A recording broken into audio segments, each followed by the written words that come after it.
Hello दोस्तों। मर्दों की बनाई बंदिशों की खुद औरतें पहरेदार हैं। चटाक। जैसे ही वो थप्पड़ मेरे गाल पर आकर लगा, मेरे हाथ में जो शरबत की ट्रे थी वो दूर जाकर गिरी।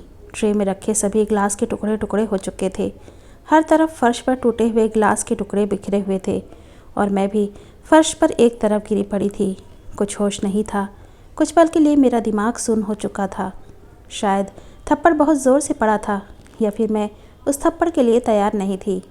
उस थप्पड़ की गूंज से पूरे हॉल में शांति हो गई। किसी के भी मुंह से एक लफ्ज़ न फूटा। मम्मी जी के चेहरे पर कुटिल मुस्कान आ गई, जैसे ये थप्पड़ मारकर उनके बेटे ने कोई किला या गढ़ जीत लिया हो। मम्मी जी की सारी सहेलियां जो उस किटी पार्टी में मौजूद थीं, हैरानी से कभी मम्मी जी को तो कभी उनके बेटे विराट को तो कभी उनकी बहू यानी कि मुझे सरला को देख रही थी। पर किसी ने भी आगे बढ़कर मुझे उठाने की कोशिश नहीं की। जब थोड़ा दिमाग सही हुआ और धीरे धीरे अपने होश में आने लगी तो खुद ही खड़ी हो गई। देखा तो धीरे धीरे मम्मी जी की सहेलियां नदारद हो चुकी थीं। क्यों कोई दूसरों के घर के पचड़ों में टांग अड़ाए, यही सोचकर सब वहां से निकल गईं। जैसे ही खड़ी हुई वैसे ही विराट चिल्लाते हुए बोले, घर के बाहर किससे पूछ कर गई थी? बहुत ज़्यादा मौज मस्ती करने का शौक़ चढ़ा है तुझे? इज्जत से रहना इस घर में, वरना शौक़ उतारने अच्छे से आते हैं मुझे। सच कहूँ तो सिर अभी भी घूम रहा था, इसलिए कुछ कह नहीं पाई। विराट अपना गुस्सा दिखाकर घर के बाहर निकल गए और मम्मी जी, उन्हें तो शायद मुझसे कोई हमदर्दी थी ही नहीं।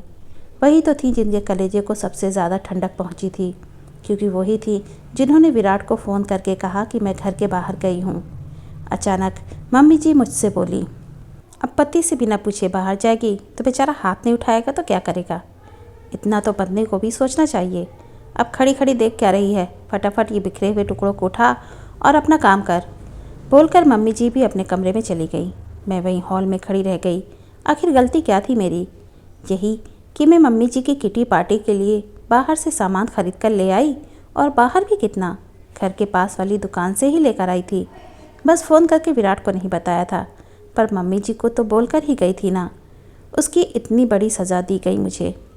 आंखों में आंसू और अपने दिल के टुकड़े लिए मैं उन बिखरे हुए टुकड़ों को समेटने लगी, पर बहुत कुछ दरक चुका था मेरे अंदर। विराट तो मर्द है, लेकिन मम्मी जी तो औरत हैं, और जब भी उनका बेटा ऐसी कोई गलती करता है तो वो हमेशा उनकी पहरेदार बनकर खड़ी हो जाती हैं। सच ही कहा है कि मर्दों की बनाई बंदिशों की खुद औरतें पहरेदार होती हैं, जो उनके गलत को सही साबित करती हैं। मैं सरला, इस घर की बहू। मेरी शादी विराट के साथ 1 साल पहले हुई थी। मैं एक वर्किंग वूमन हूँ, दुनिया की नज़रों में आत्मनिर्भर हूँ, जो सुबह बन ठन कर अपने जॉब पर जाती है और शाम को घर आकर आराम करती है और अपना पैसा अपने तरीके से खर्च करती है। घर में नौकर चाकर है तो मुझे कुछ नहीं करना पड़ता। अगर आस पड़ोस की औरतों की माने तो मुझ पर कोई रोक टोक नहीं है, पर सच्चाई बहुत अलग है। मेरे ससुराल में मेरी सास की नज़रों में मेरी कोई औकात नहीं है, क्योंकि वो मेरी पहरेदार बनी बैठी हैं। वो मेरे पल पल की पूरी रिपोर्ट मेरे पति को अपने तरीके से देती हैं, और उनका बेटा वो अपनी माँ की नज़रों से अपनी पत्नी को देखता है, इसलिए उसे मुझ पर हाथ उठाने में गुरेज भी नहीं है। मैं अकेली कहीं आ जा भी नहीं सकती।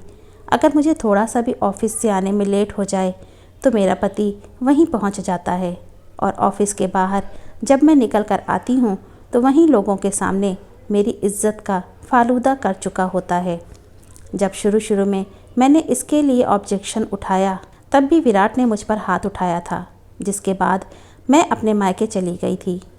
पर वाह रे मेरी किस्मत, मेरे माता पिता मेरे ससुराल वालों के पक्ष में ही बोले, मेरे नहीं। इसलिए मुझे वापस लौटना पड़ा। बस फिर क्या था, उसके बाद तो इन लोगों की हिम्मत ही बढ़ गई। मेरी सारी सैलरी का हिसाब किताब इनके पास होता है। अगर अपनी मर्ज़ी से मैं कुछ खर्च कर दूँ तो उस दिन मेरा खाना दुश्वार हो जाता है। अभी तक विराट मुझ पर कई बार हाथ उठा चुका है, पर हर बार घर में या तो कमरे में या मम्मी जी के सामने, पर आज इतनी औरतों के सामने मुझ पर हाथ उठाया गया। मुझे सचमुच कुछ समझ नहीं आ रहा था कि क्या करूं। आज का दिन ऐसे ही निकल गया। दूसरे दिन उठकर मैं तैयार होकर अपने ऑफिस के लिए निकल ही रही थी कि पड़ोस में 2-3 आंटियां खड़ी होकर मेरी तरफ देख रही थीं। एक ने तो टोक ही दिया, बेटा इतनी पढ़ी लिखी हो, क्यों अपने पति को परेशान करती हो कि उसे तुम पर हाथ उठाना पड़े? सुनकर बड़ा अजीब लगा, पर क्या कह सकते हैं। मेरा पति मुझ पर हाथ उठाकर भी बेचारा बन चुका था। सच है, कमी औरतों की ही निकाली जाती है। और वो कमी निकालने वाली भी औरत ही होती है। हम आज के सो कॉल्ड मॉडर्न लोग बेवजह फेमिनिज्म का रोना रोते हैं। असल लड़ाई मर्दों से नहीं बल्कि औरतों से ही तो है। मन में ख्याल आ रहे थे कि काश भगवान अगले जन्म में औरत ना बनाए, पर यह तो हार मानने जैसा था। जब इस जन्म को जीना है तो मुझे निर्णय तो लेना ही था। यूँ अपनी पूरी ज़िंदगी मार खा खा कर तो नहीं रह सकती। और माँ बाप, उनके पास तो जाना ही बेकार था, क्योंकि उन्हें साथ देना होता तो पहली बार ही दे चुके होते। सबसे पहले अपने ऑफिस पहुँची, छुट्टी के लिए अप्लाई कर बैंक गई, जहाँ पर मैंने अपने सारे अकाउंट के पासवर्ड डिटेल सब बदले और अपने अकाउंट को अपने अंडर में लिया। इसके बाद निकलकर सीधे महिला पुलिस थाने पहुँची और अपने पति और सास के खिलाफ कंप्लेन की। मेरी कंप्लेन पर तत्काल ही सुनवाई हुई और 3 महिला कांस्टेबल के साथ मुझे मेरे ससुराल भेजा गया, जहां उन्हें देखकर दोनों के हाथ पैर फूल गए और उन दोनों ने हाथ जोड़कर मुझसे माफ़ी मांगी। हालांकि जिस तरीके से वो लोग मुझे देख रहे थे, मुझे पता था कि वो दोनों मुझ पर बाद में हाथ उठाएंगे। फिर भी मैंने उन्हें माफ़ किया, लेकिन साथ ही साथ मेरी जान को जोखिम है ये थाने में ज़रूर लिखवा दिया, जिसके बाद दोनों को वार्निंग देकर छोड़ दिया गया। कांस्टेबल के जाने के बाद मेरे पति ने मुझ पर हाथ उठाने की कोशिश की, पर इस बार मैंने भी पलटकर 2-3 चांटे उन्हें रसीद कर दिए। देखकर मम्मी जी चिल्लाई, अरे पति पर हाथ उठाती है, शर्म नहीं आती तुझे? अगर घर की इज्जत ऐसे ही उछालने का शौक़ है तो यहाँ क्यों पड़ी हुई है? तलाक क्यों नहीं दे देती? नहीं मम्मी जी, तलाक तो मैं दूंगी नहीं। आखिर इतनी आसानी से आप लोगों को कैसे रहने दूं? तलाक के बाद आपका बेटा दूसरी शादी कर लेगा और किसी और लड़की की ज़िंदगी बर्बाद करेगा। वो मैं होने नहीं दूंगी। आपने जो मेरी ज़िंदगी बर्बाद की है उसका खामियाजा तो आपको भी भुगतना ही पड़ेगा। मैं अकेले क्यों भुगतूं?